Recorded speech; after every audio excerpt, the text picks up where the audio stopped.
Assalamualaikum warahmatullahi wabarakatuh. Perkenalkan, nama saya Armilda Finza Zahra, nomor absen 6 dari kelas 8D. Di sini saya akan mempresentasikan hasil PPT IPS saya yang bertema keberagaman masyarakat Indonesia, interaksi budaya pada masa kerajaan Islam. 1. Perkembangan agama dan kebudayaan Islam di Indonesia.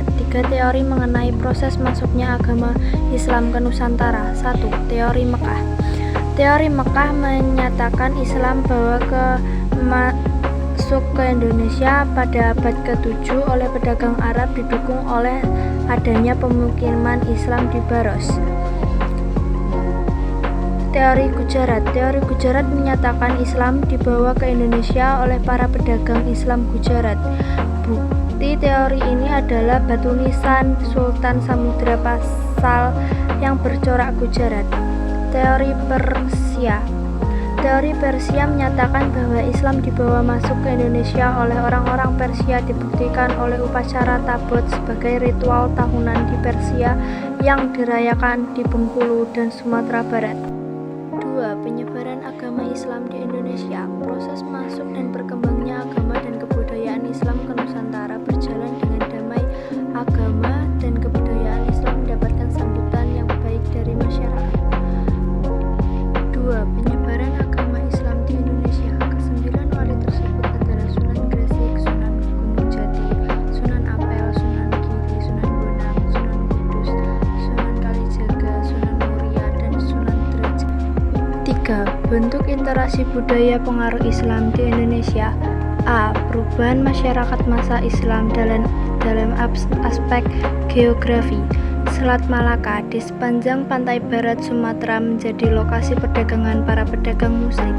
Pada abad ke-11 di daerah Barus terdapat gudang penyimpanan milik Pedang Tamil. Islam masuk ke Sumatera dengan jalan damai dan berkembang secara turun-temurun melalui perkawinan dengan penduduk setempat. Lama-kelamaan terbentuklah kerajaan yang bercorak Islam, yaitu Kesultanan Samudra Pasai. Rute perdagangan saudagar Muslim yang melalui Selat Malaka dan Semenanjung Malaya hingga ke Tiongkok berdampak adanya kontak langsung dengan para utara Jawa. Hal ini disebabkan laut di pesisir utara lebih tenang daripada pesisir selatan. Kalimantan. Pada abad ke-18, Sultan Syarif Abdurrahman, seorang bangsawan Arab, menyiarkan agama Islam di Kalimantan Barat, terutama di sekitar Pontianak. Di Kalimantan Tengah, tepatnya di kota Waringin, seorang ulama bernama Ki Gede menyebarkan agama Islam dan mendirikan masjid di sana. Sulawesi. Agama Islam di Sulawesi pertama kali dianut oleh raja dan masyarakat Goa Talu. Dalam naskah Lotara bilang yang pertama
adalah Sultan Malikus Sholeh.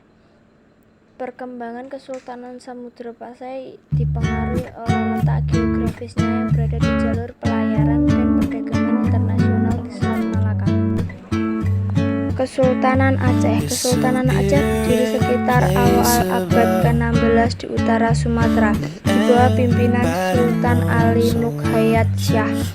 Kesultanan ini mengalami perkembangan yang pesat pada masa pemerintahan Sultan Iskandar Muda, terutama di bidang politik, ekonomi, internasional, perdagangan, serta hubungan. Kesultanan Demak. Kesultanan Demak merupakan kerajaan Islam pertama di Pulau Jawa yang didirikan oleh Raden Fatah pada akhir abad ke-15. Pusat kerajaannya terletak di antara pelabuhan beranggota Jepara dalam perkembangannya.